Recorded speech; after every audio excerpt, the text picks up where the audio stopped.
Mahasiswa Magister Manajemen Universitas Muhammadiyah Nasional Veteran Jakarta, kelompok 6, Etika Bisnis dan Komunikasi. Kali ini kami akan menampilkan video tentang praktek suap untuk mendapatkan pekerjaan di Indonesia.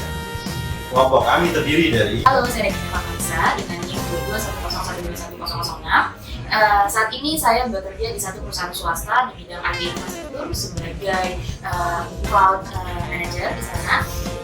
Pada kelompok 6 ini saya berperan sebagai host untuk tugas etika bisnis. Hai, perkenalkan saya Lydia Fadila. Saya kelompok 6 etika bisnis kelas A dengan NIM 2210121007. Saat ini saya sedang bekerja di salah satu perusahaan swasta di bidang shipping dan forwarding, spesialis marketing dan sebagai asisten direktur. Saat ini pada video ini saya akan berperan sebagai narasumber. Perkenalkan, nama saya Mitra Ramadan dengan NIM 2210121008. Saya bekerja di Kementerian Hukum dan HAM sebagai pelaksana pada Direktorat Jenderal Pemasyarakatan. Pada kelompok 6 ini, saya berperan sebagai narasumber untuk memenuhi tugas mata kuliah etika bisnis. Perkenalkan, saya Afif Deni Rawan dengan NIM 2210121025. Saat ini saya bekerja di Kementerian Keuangan sebagai auditor unit vertikal Kemenkeu di Bursa Efek Indonesia. Dalam tugas etika bisnis kelompok 6 kali ini, saya berperan sebagai host.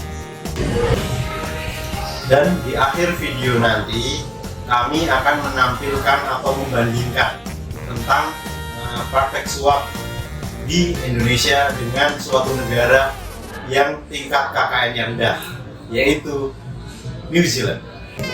Selamat menyaksikan.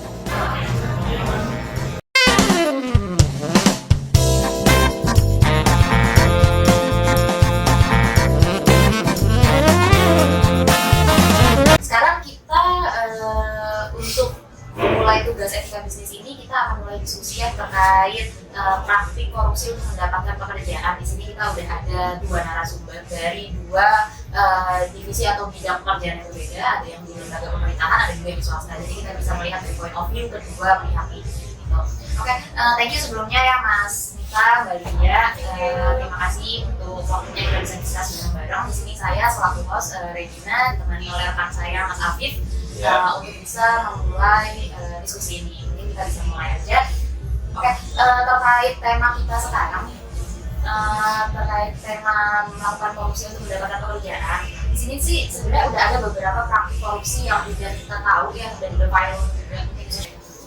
Oke, ada beberapa kasus nih Mbak Lydia, Mas Mita, terkait praktik korupsi ini untuk mendapatkan pekerjaan. Mungkin salah satunya yang mungkin bisa dibahas terlebih dahulu sih yang praktik suap PNS nih, yang melakukan penyogokan ke orang dalam di lembaga pemerintahan tersebut untuk bisa mendapatkan posisi pekerjaan yang dia inginkan. Nah, menurut point of view-nya Mas Mita atau Mbak Lydia terkait praktik itu gimana sih? Oke, Mas Mita dulu ya, perwakilan dari pemerintahan PNS ya Mas ya?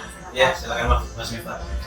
Kalau mau saya sih ya, kita harus melihat dulu nih data tingkat kemiskinan masyarakat Indonesia ya. Menurut Indonesia, kemiskinan di Indonesia itu masih tinggi. Dan juga tingkat pengangguran di Indonesia itu juga masih cukup tinggi juga. Jadi artinya apa? Artinya masyarakat di Indonesia itu masih banyak yang membutuhkan pekerjaan. Apalagi sekarang masih banyak anak-anak muda yang masih fresh untuk pengen bekerja untuk mendapatkan hasil. Terus dari kebutuhan itu maka mereka mencari nih cara gimana supaya dari lowongan pekerjaan yang sedikit itu mereka bisa mendapatkan pekerjaan. Nah, dari situlah muncul praktek-praktek calo, adanya mungkin gratifikasi atau pungli, atau mungkin faktor kedekatan lainnya dengan yang istilahnya orang dalam atau misalnya kita bicarakan. Intinya berarti masalah ekonomi ya? Masalah ekonomi dan masalah kebutuhan.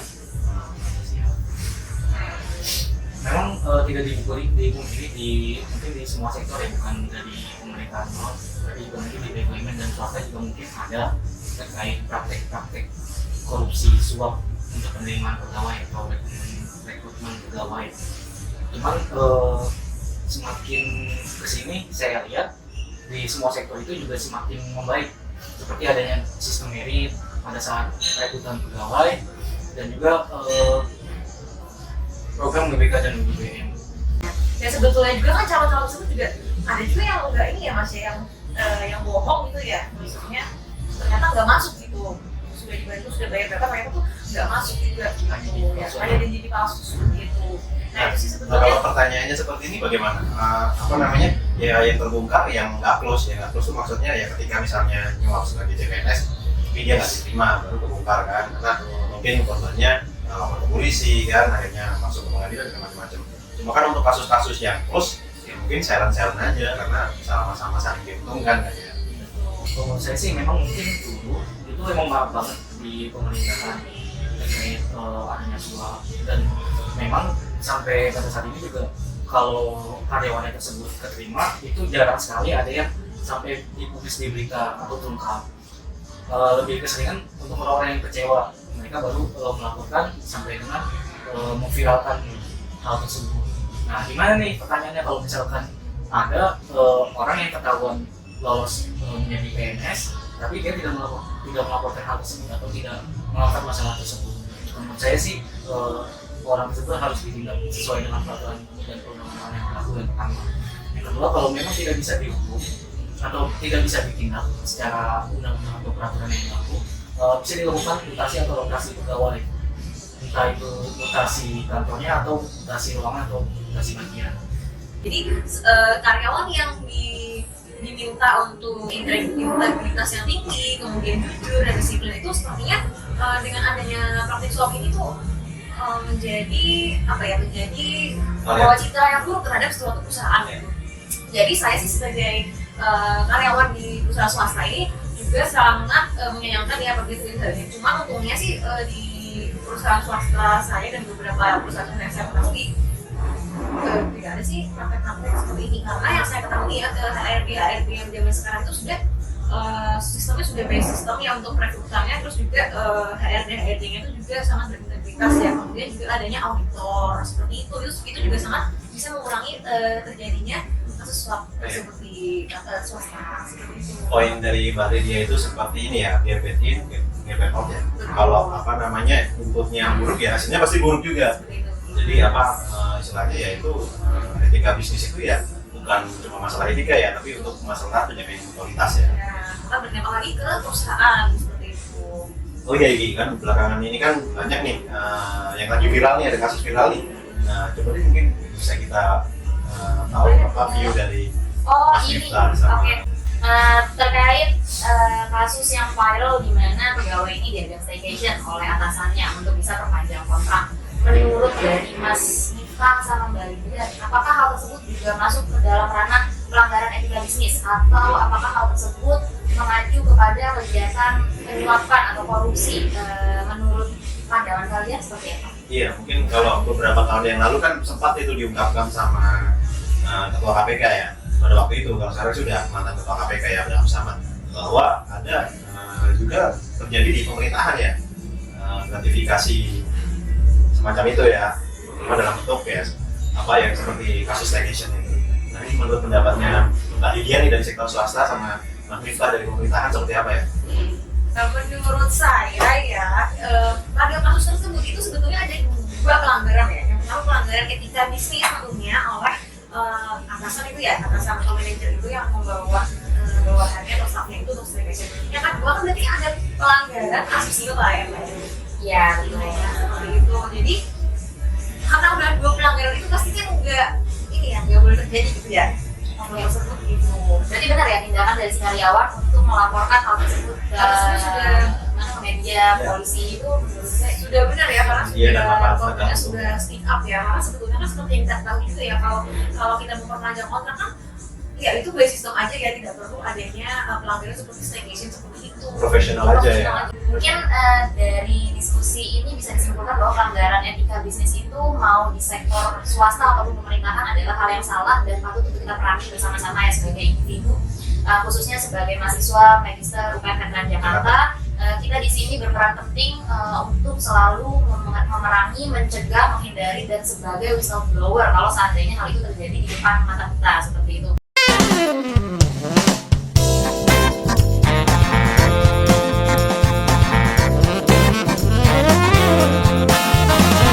Mungkin dari kesimpulan yang sudah disampaikan atau diskusi yang sudah kita lakuin nih bareng Mas Miftah sama Mbak Lydia terkait pelanggaran etika bisnis ataupun tindakan korupsi yang terjadi baik di sektor pemerintahan atau swasta di negara Indonesia, mungkin Mas Afif boleh kasih insight nih terkait komparasi antara tindakan korupsi atau terkait negara yang mungkin tidak atau memiliki tingkat tindakan korupsi yang rendah di dunia, itu ada nggak sih Mas Afif? Baik, terima kasih Mbak Eki. Nah ini sih saya akan mengkomparasi ya perbandingan di Indonesia yang keadaannya sama-sama kita tahu, kita bandingkan lah ada nggak sih negara di dunia ini yang istilahnya ideal untuk sebagai negara anti korupsi, dan kenapa mereka bisa seperti itu? Apakah karena pendidikannya, apakah ya karena mungkin gaya hidupnya, ataukah karena sistemnya, kan kayak gitu. Saya sih akan membandingkan Indonesia dengan salah satu negara yang di kawasan Asia Pasifik ya. Jadi kalau kita bicara nggak terlalu jauh juga, dan mereka memang indeks korupsinya memang sangat rendah ya. Saya bicara ini berdasarkan data aclc.kpk.go.id. Ada suatu negara yang dikatakan tingkat korupsinya sangat rendah sekali, bahkan mungkin dikatakan tidak ada, yaitu Selandia Baru atau New Zealand. Dan mungkin yang perlu teman-teman tahu, apa sih penyebabnya New Zealand itu menjadi negara yang istilahnya bebas korupsi? Nah, New Zealand ini kan negara yang masih di kawasan Asia Pasifik juga ya. Untuk letak tidak terlalu jauh dengan Indonesia, karena New Zealand itu kan, kalau kita kan berbatasan dengan Australia nih. Nah, kalau New Zealand itu kan letaknya secara geografis kan ada di sebelahnya Australia. Nah, New Zealand itu dia menerapkan sistem yang bisa menjaga New Zealand dalam berbagai pengukuran korupsi di seluruh dunia. New Zealand selalu berada di urutan teratas negara paling bersih dari korupsi. Negara di Pasifik ini dianggap memiliki regulasi yang efektif untuk mencegah korupsi. Nah, jadi sebenarnya seperti apa sih regulasi yang efektif untuk mencegah korupsi? Sebenarnya ini sudah digaung-gaungkan oleh pemimpin kita saat ini, Presiden Joko Widodo. Dia menggaungkan tentang penyederhanaan sistem. Jadi penyederhanaan sistem pelayanan publik itu adalah menjadi kunci anti korupsi atau bebas korupsi di New Zealand. Karena ketika pemerintah ini melakukan penyederhanaan pelayanan publik, akhirnya itu memberikan efek domino, baik itu ke sektor swasta, baik itu ke tingkat-tingkat hubungan internasional seperti itu. Penyederhanaan sistem itu ya istilahnya seperti ini. Pertama adalah proses digitalisasi. Jadi terjadinya korupsi itu karena orang bertemu orang secara otomatis seperti itu. Jadi praktek antara petugas dengan masyarakat bertemu langsung itu hampir tidak ada.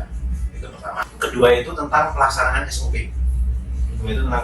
Jadi ada SOP itu jangka waktu, ada jangka waktunya. Jadi mereka sangat komitmen terhadap jangka waktu pelaksanaan. Misalnya kalau untuk pengurusan hal tertentu itu ada jangka waktunya, dan di New Zealand itu komit tentang itu. Hal-hal itulah yang akan memberikan efek domino yang akhirnya membuat New Zealand menjadi negara yang selalu di peringkat teratas bebas korupsi. Mungkin seperti itu ya. Baik, terima kasih Mas Afif untuk penjelasannya terkait komparasi antara Indonesia dengan New Zealand. Dengan berakhirnya penjelasan dari Mas Afif, berakhir juga mungkin diskusi untuk kelompok 6 terkait pelanggaran etika bisnis dan tindakan korupsi untuk mendapatkan pekerjaan. Kurang lebihnya mohon maaf, terima kasih. Kami akhiri diskusinya. Oke, terima kasih untuk waktunya Mas Miftah, Mbak Lydia, thank you Mas Afif untuk menjadi host yang menyenangkan juga. Mungkin bisa kita akhiri diskusinya. Terima kasih. Terima kasih semuanya. Thank you.